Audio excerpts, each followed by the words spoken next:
Next రాబోయేది ఇదే పిల్ల వస్తుంది 2-3 రోజులకు ఇప్పుడు వస్తుంది.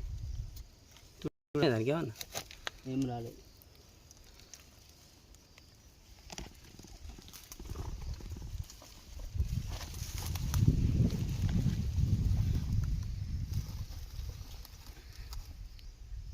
లోపలికన్నా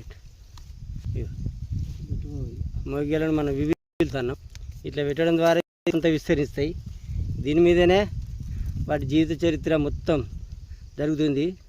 దాని వివిల్స్ యొక్క జీవితకాలం 15 రోజులు.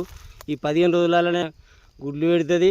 అవే లార్వా తయారై ఆ పుప్పొడిని ఆహారంగా తీసుకొని వాళ్ళ పిల్లలు చేసి మళ్ళీ ఇవే అభివృద్ధి చెందుతా ఉంటాయి. కోట్ల జరుగుతాయి.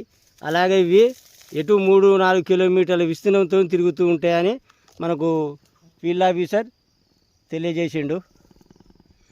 మిత్రులారా, ఇది ఆయిల్ ఫామ్ తోటలో ఈ వివిల్స్ యొక్క ప్రాముఖ్యత ప్రధానమైనది. ఇవే మనకు ఈ ఆయిల్ ఫామ్ గిల్ల తయారు కావడానికి ముఖ్య భూమిక పోషిస్తాయి.